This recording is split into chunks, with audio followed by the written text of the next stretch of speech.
Hiya, this is Gail from the Water Whisperer. Please tell us a bit about your business. Hi, so I've got a swim school that I've had for quite a long time.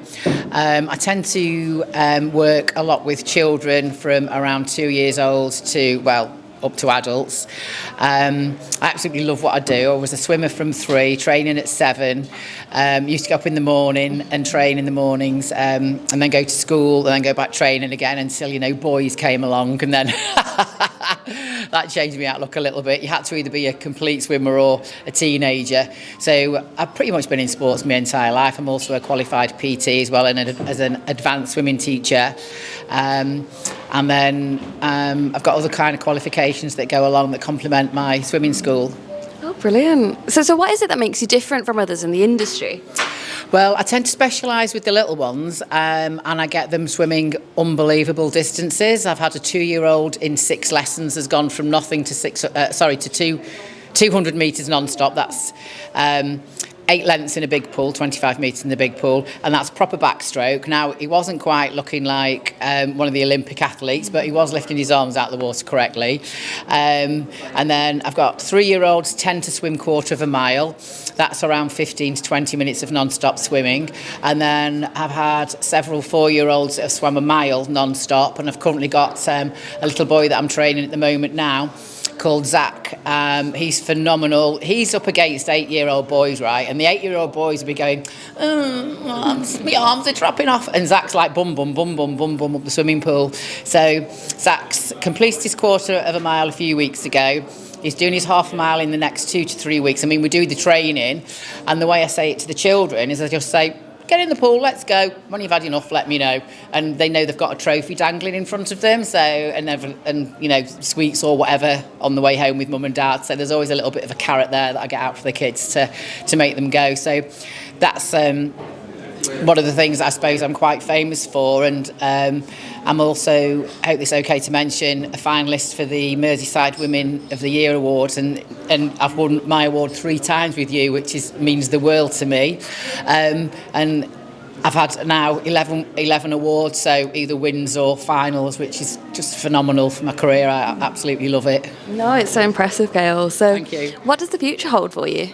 Well, I've got 2 things going on at the moment. They're very important. If you remember you might not remember the Green Cross Code, but some of us do, where it's stop, look and listen.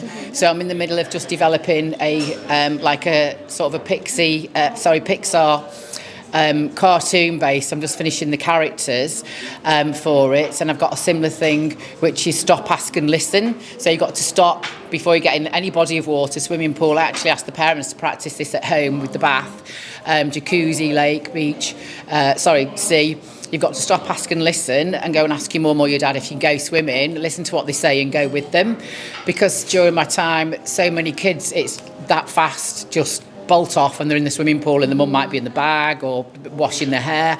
I used to work at this other swimming pool, and there was a ladies' showers just on the other side of the deep end. So you kind of went through a little foot bath, and it was literally about 3 metres, even though it was all partitioned off with bricks and stuff. And kids, the mums would be like washing their hair with their eyes shut. And I can remember saving a 2-year-old that potted through, just jumped through herself in the deep end, and I ran up to save the baby and just got the baby, save the baby. So it's so fast and it's so quick when kids get into trouble. So I'm trying to put something out there that's preventing children from drowning. And I've also developed my own TV show, and I'm looking for a production company, because the story why people want to learn to swim isn't always the obvious. For example, there was a lady that contacted me, and she was on holiday in Spain and in the middle of nowhere, very rural area.